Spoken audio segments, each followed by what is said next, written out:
Good morning to you, Caroline. Good morning, Dave. Van Jones resigned in a letter, but it didn't have an apology in it. Here's part of it. Quote, opponents of reform have mounted a vicious smear campaign against me. They're using lies and distortions to distract and divide. I have been inundated with calls from across the political spectrum urging me to stay and fight, but I came here to fight for others, not for myself. Now, Jones calls it a smear campaign, but what his opponents were bringing up included a petition he signed in 2004 asking for an investigation into whether Bush administration officials allowed the 9/11 attacks to go on. He also called Republicans a very crude name at a forum earlier this year and had called himself a Marxist and an anarchist at various points in his career. Now, this wasn't a surprise. Republicans had been calling for his resignation. I think you really knew Jones was in trouble last week when Robert Gibbs was asked if the administration supports him, and his answer was, well, he still works here.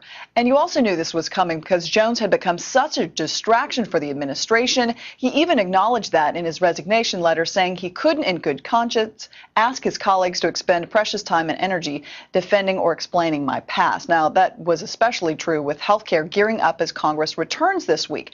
Big question, though, will this change the whole vetting process of these czars? It's unclear. Most of Jones' controversial statements could be found with a quick computer search, so we don't know if the White House didn't know about what he'd said before they hired him or if they just ignored it. Back to you guys. But Caroline, I mean, you make a great point, because one of the things the critics said about him is that because of the way czars are appointed without this Senate confirmation hearing, that these things that he had said in his past would never have made it through any sort of confirmation hearing. But somehow you circumvent it when you choose a czar from the White House. So you're exactly right. And there are dozens of these czars out there. Will they continue to name czars, or will they push things more towards Congress so they can get a handle on it? I mean, a Google search would have found most of these statements that he'd made. And Caroline, quickly here, I know it was late when this story broke last night. We just saw this letter of resignation from Van Jones. But has the White House come out with any statement of their own?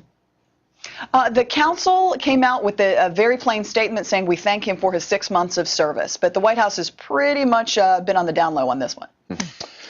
Yeah, I would say. All right, Caroline Shively, live for us in Washington. Thanks for that this morning. We appreciate it. Yeah, I think time for an actual vetting process, or maybe we do away with this czar system entirely. There are over 30 czars in the Obama administration. Is it time to reevaluate the whole system? But I think it's also a bombshell that he resigned when we'll talk about this in an upcoming segment. No networks covered this. Network News didn't cover this. Major national newspapers didn't cover this. Fox News was the only major network to cover this story. Zero from the newspapers. And, of course, this morning, now they're covering it. The first time they've all jumped on board. Unbelievable. I don't know how this gets buried. Anyway, there are a couple of ways to run a town hall meeting. A number of ways. I guess one of the ways is you get up there for an hour and you just spew your rhetoric to the town hall people who are listening. Scott